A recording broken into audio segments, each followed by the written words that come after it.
And In this new world, you are the product and a better you is a solution. Welcome to the People Productivity Channel, where we bring on very interesting guests who have real world tips and techniques to share with you so that you can actually become a better you. In that vein, I have somebody very interesting on today that I've known a long time, Maryfran Johnson. Interestingly, I met Maryfran when I got a call out of the blue, and she said, "Hey, I'm doing a CIO Perspectives conference in a matter of a few days, and our keynote canceled. Can you come on and do the keynote address?" And we've been great friends ever since. yes. She's a super, super interesting person and will do a great job introducing herself. So, Mary Fran, maybe you could share a little bit about yourself with our audience. Okay. Thank you, Frank. I'm happy to do that. And I still get a warm and fuzzy feeling when I think about you rescuing me. There's nothing more traumatic for an event organizer than to have their keynote bail out. So Oh, you can forever, only imagine. you forever have a warm place in my heart. Yeah. Hi, everyone. I am Mary Fran Johnson. Have been so used to over the years introducing myself as the editor in chief of something or another, Computer World or CIO Magazine. Mhm. Most recently, I started my own media consultancy called Maryfran Johnson Media, and I made myself the CEO and founder of that. But my day job these days, part of it is to be the host of IDG's CIO Leadership Live, which is a couple times a month. I get on camera, just like I'm doing with you today, Frank, and Yep. interview CIOs about a whole raft of topics around innovation and business transformation and all those. I have a canonical list of 10 topics we end up talking about. And I also just recently started writing a column for CIO.com about it's called Boardroom Bound, and it's all about CIOs on both sides of the boardroom table, both as members of the CEO's team presenting to the board or eventually as corporate directors themselves. Mhm. So that has been my latest new fascinating subject that I've been delving into a lot, about boardrooms and their issues and how senior technologists can eventually have more of an influence in digital governance at that Yeah. level. Now, And- today, however, Mhm. we're going to cover a topic that's very relevant to everybody, and that Yes, is your personal brand. In a yes, gig economy, nothing really matters more than your personal brand. Everything is digital. Every individual listening, has to have a digital presence and be yes. out there. And Mary Fran happens to be an expert on personal branding, and she does help CIOs and individuals with personal branding. So I think this is a really, really important topic, one that you're going to get some benefit from. And I guess, Mary Fran, how did you get so interested in this anyway? Well, I was just thinking as you were saying that, I don't think I always identified it as being about the personal brand of CIOs, but ever since my days, I was a reporter and then an editor in chief at Computer World for many years. Sure. And then after that at CIO Magazine. And my focus has always been on what eventually became the theme song for my new company, which is connecting CIOs and digital leaders with opportunity. Yeah. And CIOs, the vast number of IT people, I know we'll talk about this probably a little bit more, are introverted, and they're quietly thinking before they're speaking, whereas most of our worlds are run by the extroverts who tend to speak and think while they're speaking. And so I've been at work many years trying to get CIOs a little bit more out of their shells, Yeah. offering them opportunities to be on stage, interviewing them for articles, getting them involved in podcasts and now video shows. Sure. And as I started thinking more about what that's really all about, it is your personal brand is actually your reputation. And I think a few years ago, a lot of CIOs and a lot of IT leaders in general would cringe at the idea of having a brand. They would think about that's something that sales and marketing people do, Yeah. but you've already got a brand, whether you know it or not. I mean, I could name off several attributes of Frank Wander's brand right now Yeah. because it is your reputation and the way you're interacting with your network. And that's one of the things I love to identify it for CIOs and help them get more about themselves out into the world. Yeah. And, I would say, in fact, they not only have a brand, they also have their own marketing department. And in the world we live in, of course, Mhm. there is it's easy to have your own quote unquote marketing department running. But Yes. look, that's an aside. So, how do you differentiate between, the personal and professional brand? Because people really do have two, they intersect, right?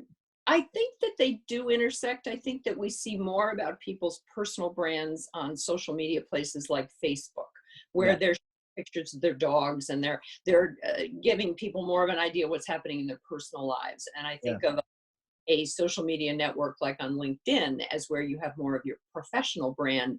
But actually, as I've looked into this and read some books about personal branding, I think it's all one. I think the people that we are, I think forms what our professional reputation is. And if we're someone who is well known for a yeah, friendly attitude and very people centric, I think that that actually applies in both sides of your life. I started thinking more deeply about branding and what our own brands are. I mean, for one thing, as you know, when you start a company, you have to be able to explain yourself to yeah. people. Oh, what have you got to offer? But I started thinking about this way last summer. I was at running our CIO event in Boston, and one of my speakers was this wonderful MIT professor named Hal Gregerson. And he had just a few months ago written a book called Questions Are the Answer. And it Mm, was all about a method that he's developed to basically help people sort through what their stories are and what their brand is and what problems they're trying to solve. And the first thing he said to me, walked up to me, and I was meeting him in person for the first time, and he yeah. walked up and he said, "So what's your story?" Huh. And I kind of talk for a living, but I found myself sort of Yeah. following around and like it was almost like I was telling him my bio from my personal bio. Oh well, and I started identifying myself by all my job titles and the things I've done and that sort of stuff. And it really got me thinking about what is our own brands? What are we known in the world for? You could probably tell me a bunch of the attributes, the things that I'm known for among the CIO and the IT Sure. leader. Oh, definitely. Yeah, yeah, and that really just got me thinking about what's your story? And if people can just kind of relax and think about, well, what is my story? And then make Mhm. sure that the world recognizes that they're not keeping it a secret. I think that that gives you a great leg up in more Yeah. authentically connecting to people. Well, digging further into that, Mhm. how do people really figure out their own brands and, why can that be so hard to do at times? I think that we all cringe at the notion of being self-promotional. And I know when I looked around, I was trying to upgrade and change my own LinkedIn profile. And so I Yeah. started studying the field and looking around for books about LinkedIn. And I'd say there's dozens of them out there now. And I'll bet 90% of them are all written for sales and marketing people who are trying Mhm. to use it as a sales tool.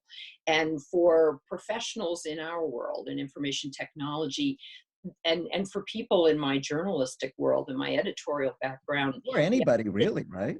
I mean, well, ultimately anybody. but the idea that you're trying to pitch and sell yourself Yeah. has kind of a connotation that you're being deceptive somehow. So I think a few years ago you couldn't talk to CIOs about whether they had a brand. They would say, "Oh no, no, no, not me. I'm not the head of marketing." And Mhm. but I think that so much has changed with the way companies are digitally transforming and the closeness that CIOs and other IT leaders now are getting with other parts of their business. The fact that CIOs see themselves today as business people as well as technologists, I think has led them to realize that your brand is important and having a leadership brand is especially important. Yeah, I think, God, I mean, people wanna be able to find you and understand who you are. It is just so super important. And, it really, if people just sit down and think about it, they can get to, what their brand is. I And know you can I get a know. friend, you can get a friend to help you too. Yeah, If you're cringing at the idea of like, oh, I can't stand this, there are books on it. There's actually a lovely book by a woman named S. Renee Smith. And there are exercises you can go through. I actually think this is what a lot of people do with their leadership coaches. Whenever you yeah, are in a situation, the coach is helping you dig down into what really motivates you. mhm, How do people see you? Where are you headed in your life? What are your attributes? This sort of thing. yeah. You can get a lot of help with it, I think, even if you just start asking your friends. But you also like, Brené Brown, and, Oh, I do. yes, and that applies to this as well, right? Yeah, It does, because her, she's got so many. I just discovered her a few months ago. I feel like I'm the last person to the party. A Oh, I lot love of, it. She's yeah, great. a lot. Well, she's very funny. I thought that in the world of the self-help books and, Yeah. book, I listened to her book, The Power of Vulnerability, on my way home from a trip. And I was so struck by not only how enjoyable she was to listen to, but how totally she's nailed the human condition.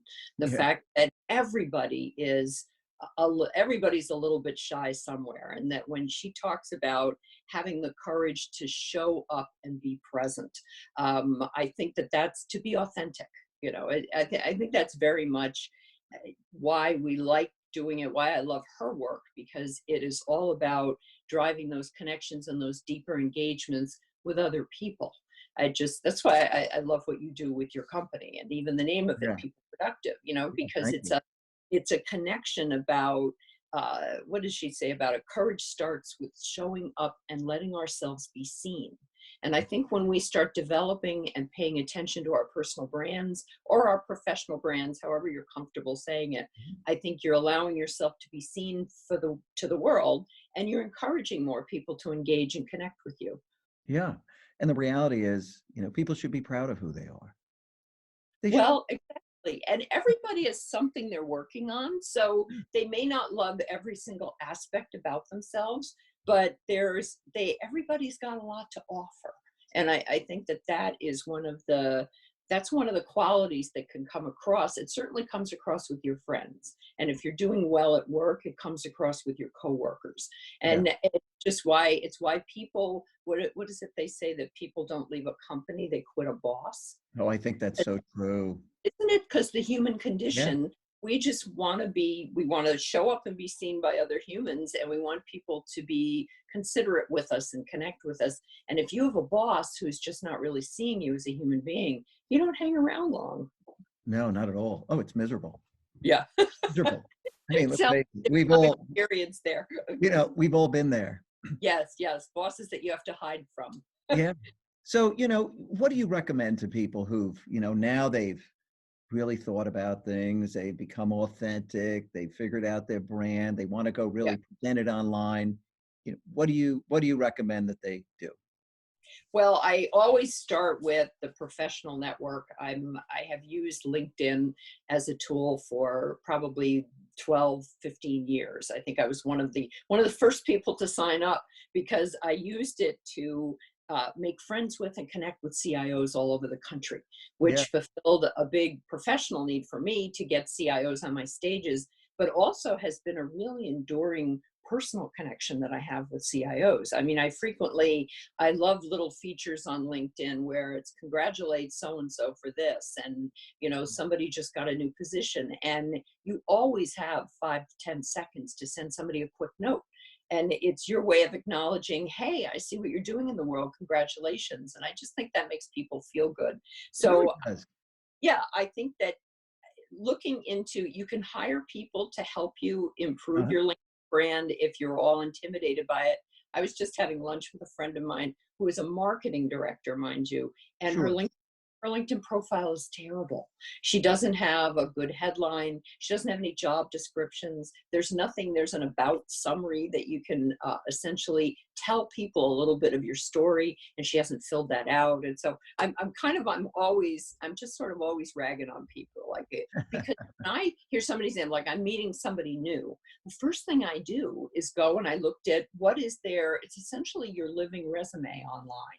And Yeah. you can Google people and search around, and you can find them quoted in articles maybe, or you can even investigate them if you want to online. But you can see their professional story so quickly when you go to a service like LinkedIn.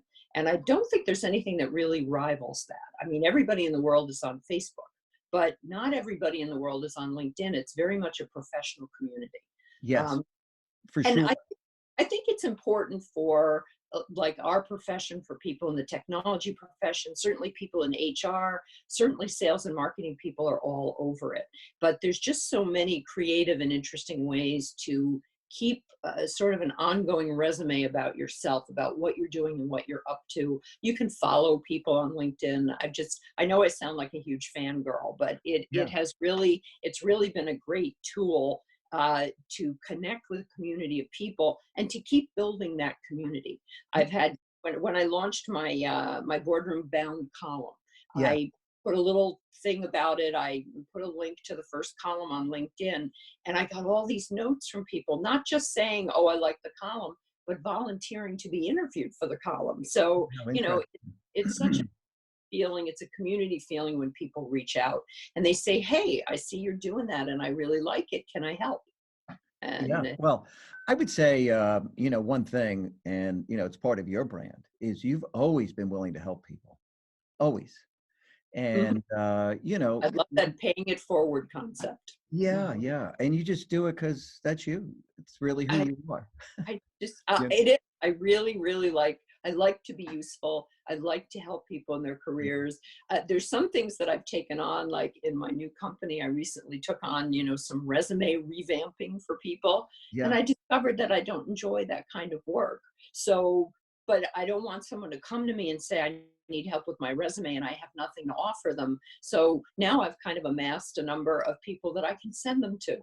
I can say, Yeah. go talk to this person. They're much better at it than I could be. No, that's great. That's great. So LinkedIn, you and I both love LinkedIn. I think it's just such a great resource, and Yeah. we get we get a lot of traffic when we post videos out on LinkedIn. Actually, it's Yes. a great Yes. community.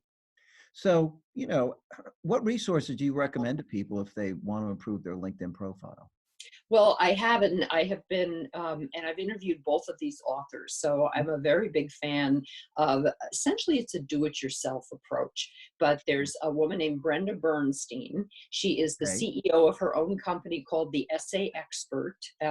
You can find Brenda very easily on LinkedIn. She's written a book, and it's how to write a killer LinkedIn profile. And what Okay. I love about Brenda's book is that she updates it every year. So you know how they change and they add new features, and Sure. all of a sudden you can't find the privacy button to turn off, because there's ways you can like turn off your profile while you're tinkering with it. And Brenda's book kind of has all of those secrets in it, and it's completely geared to LinkedIn. And then another author, and I have an upcoming podcast next month with both of these women. I'm going to be interviewing them. The other one is Sandra Long, and she's actually a leadership coach and consultant based in Connecticut. They're both in Okay. Connecticut, as a matter of fact. Huh. But Sandra's written a book, and it's about improving your personal branding via LinkedIn. It's something along those lines. Sandra Long and Brenda Bernstein. You can find both of them very easily on LinkedIn, and what I on Amazon. I mean, if you want to order the books, and both Sure. of their Kindle are less than $10. It's such a small investment, and because Wise investment. I've talked with some CIOs and they've said, help me. I want to rewrite my LinkedIn profile. And how about you take on that work? And I'm willing to do it. And then I name a price for them and they say, oh, because it Yeah. takes time. You've got to, it's almost like revamping a resume. It's even more public. You have to hunt out your links to any place you've been, like on stage. That should be connected to your profile. And then if they're having sticker shock when I talk to them about doing the work for them, I recommend Brenda's book or Yeah. Sandra's book. And I say, take yourself on as a do-it-yourself project. And if you find that it's just too much work for you, come back and talk to me. Yeah, I mean, it is a lot of work. I mean, I've spent quite a Yep. bit of time on my LinkedIn Yeah. profile over time, and it's, one of continuous improvement. Yes. And I'm with you. I think people should make that investment and put some time into really becoming an expert at LinkedIn and putting their best foot forward to the world. Well, and So, it's so good to do that sort of thing before you're in a rush, before yeah, you've heard from a recruiter who wants to talk to you about a job, and suddenly you realize that you haven't updated your LinkedIn profile in 4 years, that you have no current recommendations on there, and then you're in a lather to get it done. So yeah, I'm constantly just saying to people, just tinker with it, just take a look at it and I follow the news feed on LinkedIn too, which is where it really, I think, helps you stay connected to a community that is using it. And not every community uses it. I have a son who's a software engineer at Google, and mhm, he does hardly anything on LinkedIn. And then I have a daughter who's an addiction psychiatrist. And doctors generally don't use LinkedIn. It's just Yeah. not their, it's like you'll find more yoga teachers on Facebook than you will on LinkedIn. So I think that there's only certain professions, but anybody who's in a leadership or management role at a public or a nonprofit company, I think it's very likely their profile is there on LinkedIn. So they have to Yeah. stop and think, what am I looking like to the world? Hmm. So let's move to the next step now. They've polished up their brand. They think it looks really, really good. How do they take that into the real world and, start the marketing piece? Yes. Well, see, now you use that dreaded word marketing, I know. and a lot of It's just professional connecting. people, a lot of people in management leadership positions feel like, oh, well, we have a chief marketing officer. So I've heard lately that it really helps, especially with technology oriented people, don't call it networking, Hmm. because networking, chatting people up, making small talk is something that they kind of dread. It's not a natural ability for introverts. So the term I use more often now is connecting. So how do you take your brand and then connect better with your world? And it can start in your own company. It can start with Hmm. speaking up in meetings more, or it can be going to a professional conference. The way I often, they would not be kicking and screaming, but I'd be dragging speakers into my conferences and they'd say, well, I can find the time to come to this, but I don't know, I don't want to do a whole presentation. And I'd say, well, then come and do a fireside chat. Yeah. Just come and meet, and everybody enjoys themselves when you get to any kind of a gathering, any sort of professional event. If you're a CIO, then there's tons of events you can go to, but that's true in every profession. Yes. Marketing, Every profession has them. yeah, they all have them. And it's how you behave when you get to the event. That's where you really, I think, make the connection in your head between how important your network is and how much you can expand it. A friend of mine he is a leadership coach now, but he's a longtime CIO. You may know Larry Bonfante. Oh, sure. Known Yeah, Larry for many years. isn't he wonderful? I Great think his guy. company is called CIO Bench. And he has this wonderful quote that I keep using everywhere. He tells his clients, people he's coaching, he's trying to, they're saying, oh, I don't really like making small talk and it's so agonizing. And he says, look, stop worrying about being the most interesting person in the world, in the room.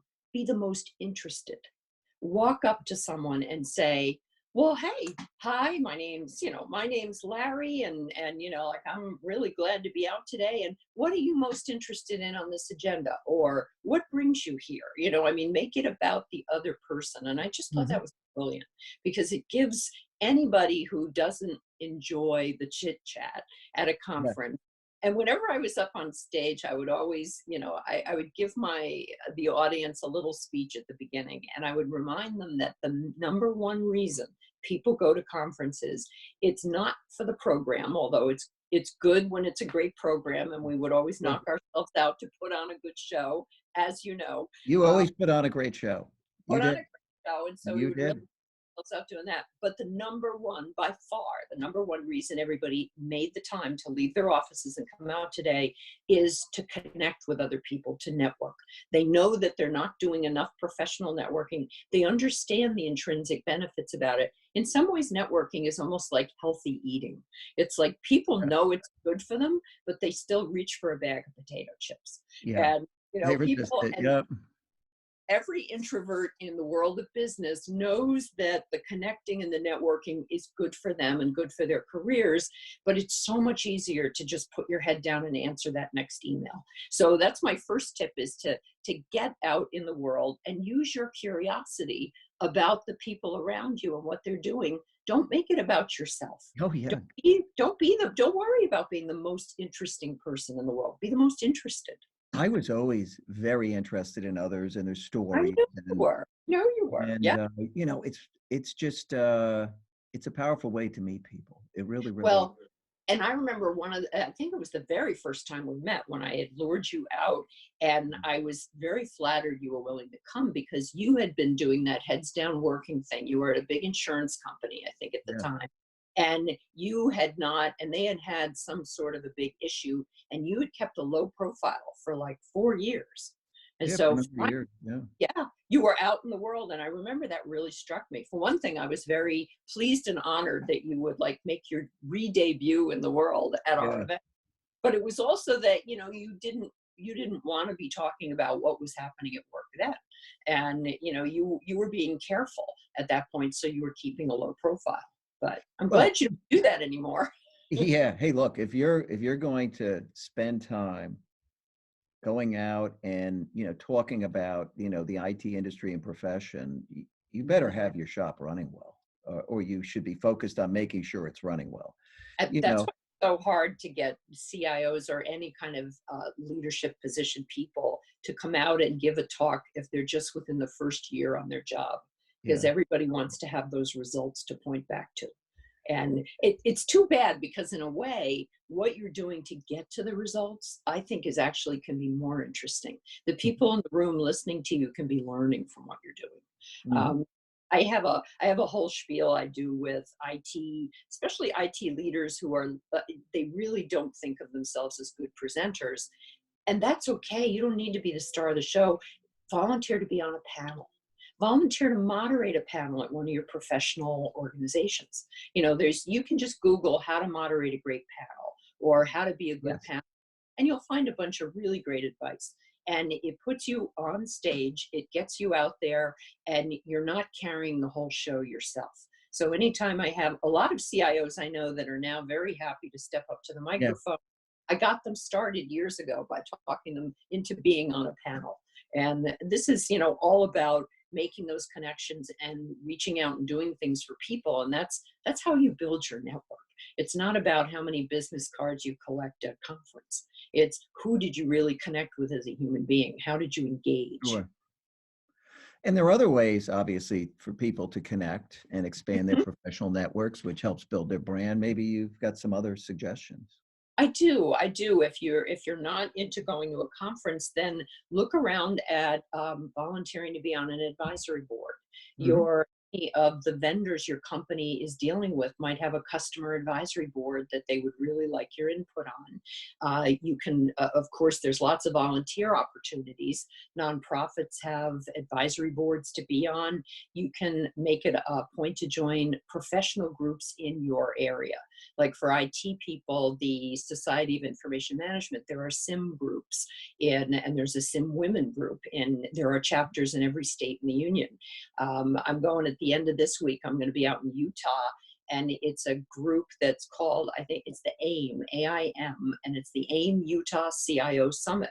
Okay. And I think it might be Association of Information Management. It kind of doesn't matter what the letters Yeah. stand for. It's just that you're getting together with other professionals who are in the same sort of work that you're doing. If you're a healthcare executive, there's a couple of very IT centric, the hymns and chime, and every profession has a professional organization. Sometimes there's dues.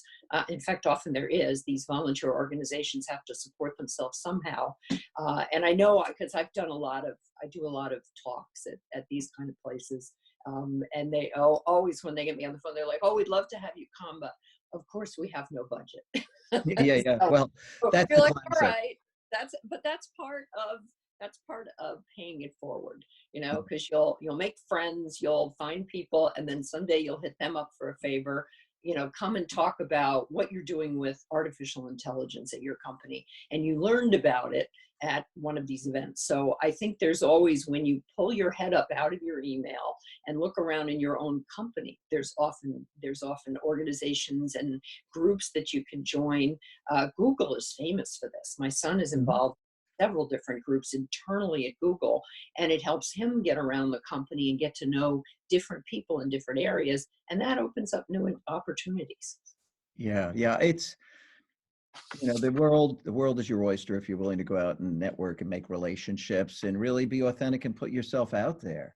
Yep. And honestly, all of this, I think really does tie in this whole notion of personal branding to those individuals who maybe are boardroom bound, which is your new column, Yes, that right? is This true. stuff matters. I mean, this is how you might actually land something. Let's talk about that for a minute as kind of a Okay. way to close out the interview.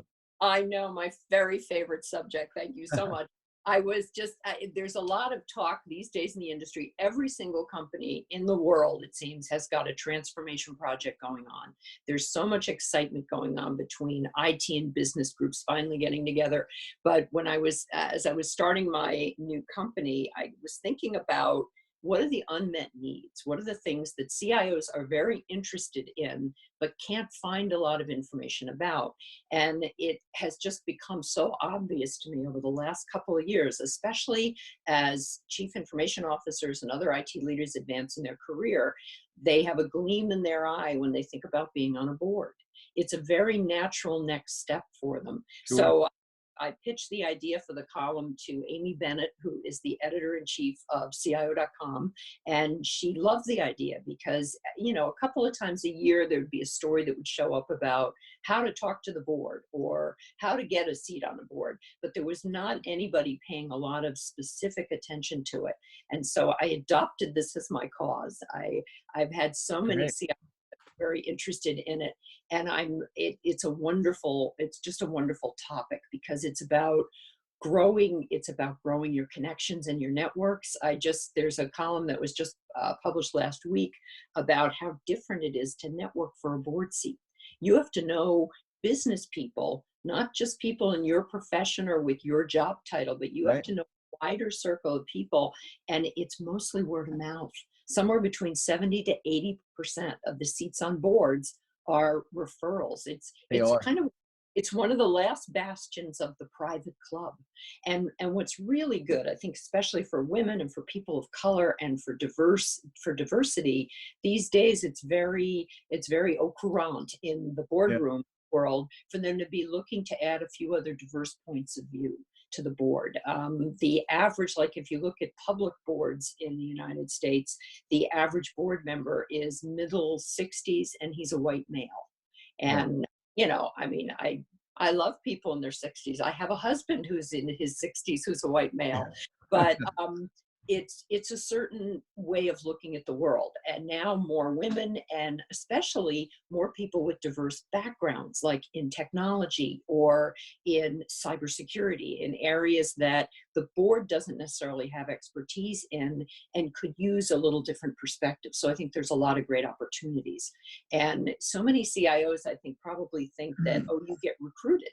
Like the way they get calls from recruiters and they go and they interview for a job, networking for a board seat is entirely different. It comes back to what we started talking about in the first place about your network and It is. and the way you are engaging with people out in the world. And you can start out by getting, in fact, if you don't want to go and parade around on a conference stage, start looking around and letting it be known in your professional and personal circles that you're really interested in serving on a board. And it can be a board, a small nonprofit company, it can be a small private company. I mean, you don't have to go shooting to be on the board of Time Warner, you know.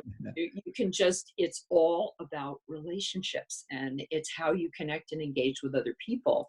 And when you think about all the wisdom and the background that the people we know bring to the table, all that technology understanding, and you know how we've always talked about IT having a helicopter view of the whole company, about how all the parts work together. Oh, yeah. Think about how valuable that is to bring to a board. Yeah, it's super valuable. And you know, whether they're going for a board seat or they have some other life objective that they want to accomplish, this personal branding is just going to be very important. Building those relationships, letting people know who your authentic self is.